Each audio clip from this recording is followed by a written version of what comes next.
చూస్తున్నారు. పార్లమెంటులో ఎప్పుడు మాట్లాడినా మన జిల్లా మన రాష్ట్రంకు ఉన్నటువంటి సమస్యల మీద ప్రత్యేక దృష్టి పెట్టాం. ఆ అనుభవం ఉంది, సమస్యల మీద స్పష్టమైనటువంటి అవగాహన ఉంది. అందుకని ఈ 5 సంవత్సరాలు కూడా కేంద్రంతో ఈ రోజు మీరందరూ కూడా చూస్తున్నారు. చంద్రబాబు నాయుడు గారు అంటే ఆయన విలువ ఏ రకంగా ఉందో మీ అందరూ కూడా ఈ రోజు చూస్తున్నారు. దేవుడు ఆశీర్వదించాడు, ప్రజలు ఆశీర్వదించారు.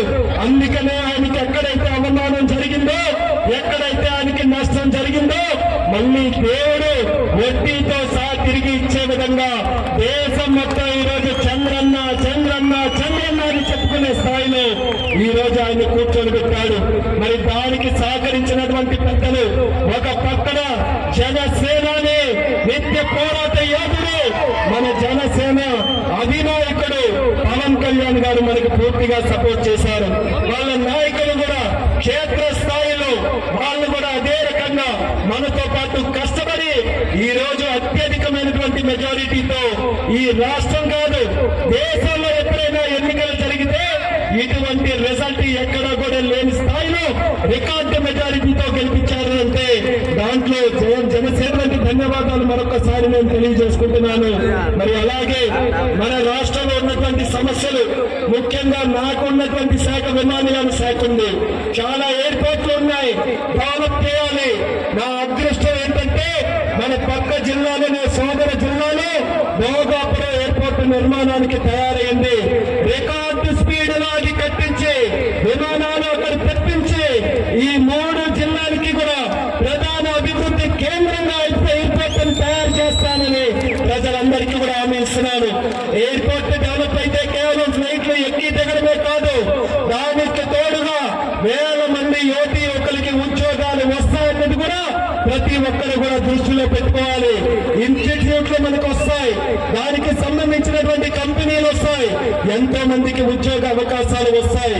అందుకనే భోగాపురం ఎయిర్పోర్టు, విజయవాడలో ఎయిర్పోర్టు, తిరుపతిలో ఎయిర్పోర్టు, అలాగే కడపలో, కర్నూలులో, రాజమండ్రిలో ఎన్నో ప్రాంతాల్లో మన రాష్ట్రంలో ఉన్నటువంటి ఎయిర్పోర్టులు అన్ని రకాలుగా 100కి 100% అభివృద్ధి చేసే బాధ్యత నేను తీసుకుంటానని కూడా ఈ సందర్భంగా తెలియజేసుకుంటున్నాను. దానికి తోడుగా జిల్లాకి చాలా సమస్యలు మనం పరిష్కారం చేశాం. ఈ రోజు కేంద్ర మంత్రిగా ఉన్నాం. ఏవైతే హామీలు ఇచ్చానో రైల్వేస్ పరంగా అందరూ కూడా ధైర్యంగా ఉండండి. ప్రతి సమస్యను కూడా పరిష్కారం చేసే బాధ్యత, రైల్వేస్ ని అన్ని రకాలుగా మన జిల్లాలో అభివృద్ధి చేసే బాధ్యత నేను తీసుకుంటానని కూడా హామీ ఇస్తున్నాను. అలాగే కేంద్రంలో రైతులకి సంబంధించి మన సాగునీటి ప్రాజెక్టులకి సంబంధించి ఎన్నో పథకాలు ఉన్నాయి. ఆ గతంలో ఉన్నటువంటి ప్రభుత్వం సరైన నిర్ణయాలు తీసుకోలేక, సరైన అవగాహన లేక ₹1 కూడా కేంద్ర నిధులు వినియోగించుకోలేకపోయారు.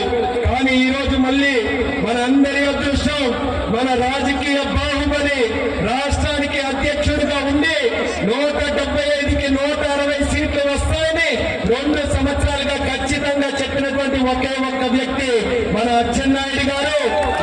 మొన్నటి వరకు ఒకే ఒక ఇంజిన్ బండితో మనం నడిపించాం. ఈ రోజు 2 ఇంజిన్ల బండి వచ్చింది. ఒక ఇంజిన్ బండి ఉంటే ఉంటారు మీకు తెలుసు. అదే 2 ఇంజిన్లుంటే ఎంత వేగం పరిగెడతాదో మీ అందరికీ తెలుసు. కేంద్ర ప్రభుత్వం సహకారం, మోడీ గారి సహకారం తీసుకుని ఈ రాష్ట్రాన్ని అన్ని విధాల గాడిలో పెడతాం. శ్రీకాకుళం జిల్లా చాలా పేదరికం జిల్లా, వలసలు వెళ్ళిన జిల్లా. ఈ జిల్లాని ఎన్ని విధాలుగా అభివృద్ధి చేసినా ఈ జిల్లా ప్రజల రుణం తీర్చుకోలేము.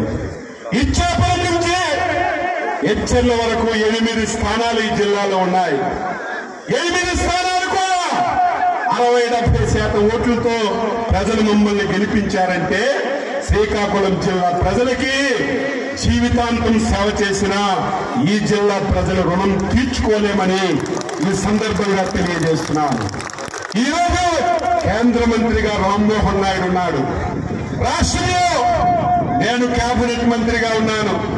నా శాఖ నేను 3 రోజుల నుంచి రివ్యూ చేస్తుంటే శ్రీకాకుళం జిల్లాకి 90% మంది ప్రజలకి ఉపయోగపడినటువంటి శాఖ వ్యవసాయ ఆధారిత జిల్లా.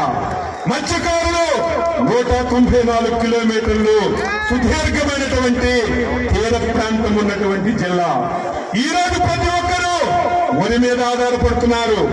సబ్సిడీనిచ్చి ఈ జిల్లా రైతాంగానికి ప్రోత్సహించి హార్టికల్చర్ ని అభివృద్ధి చేయడానికి హార్టికల్చర్ కూడా నా దగ్గరే ఉంది.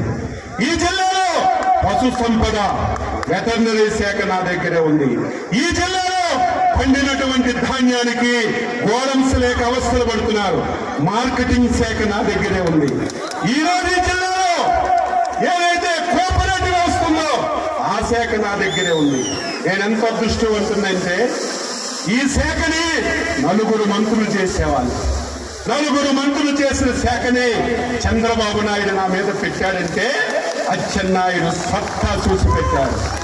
ఇది కష్టమని తెలిసిన సమర్థుడు కాబట్టి ఈ రోజు శాఖను నిర్వహిస్తాడని మంచి గురుతర బాధ్యత నాకు ఇచ్చాడు. నేను నా బాధ్యతని మీరే చూస్తారు. 53 సంవత్సరాలు అయింది. 25 సంవత్సరాలకు ఎమ్మెల్యే అయ్యాను. 6 సార్లు ఎమ్మెల్యే అయ్యాను. 2 సార్లు మంత్రి అయ్యాను. రాష్ట్ర పార్టీకి అధ్యక్షుడయ్యాను. నా జీవితం శ్రీకాకుళం జిల్లా ప్రజలకి, నా జీవితం నా తెలుగుదేశం పార్టీ కుటుంబ సభ్యులకి, నా జీవితం తెలుగుదేశం పార్టీకి, నా జీవితం చంద్రబాబు నాయుడు కుటుంబానికి నేను అంకితం చేస్తున్నానని చెప్పి మీకు తెలియజేస్తున్నాను. ఈ రోజు ప్రతి ఒక్కరికి నేను మాటిస్తున్నాను. ఎంతో మంది ఉద్దండులు శ్రీకాకుళం జిల్లాలో రాజకీయాలు చేశారు. ఎంతో మంది మంత్రులు చేశారు. ఈ రోజు ప్రతి కార్యకర్తకి మాటిస్తున్నాను. రాజకీయ నాయకుడు అంటే, ఎమ్మెల్యే అంటే, మంత్రి అంటే అచ్చెన్నాయుడులా ఉండాలని ప్రతి ఒక్కరూ చెప్పుకునే విధంగా, ప్రతి ఒక్కరూ చర్చించుకునే విధంగా నా శక్తిని, యుక్తిని ఉపయోగించి నేను సేవ చేస్తానని చెప్పి మీ అందరికీ తెలియజేస్తున్నాను.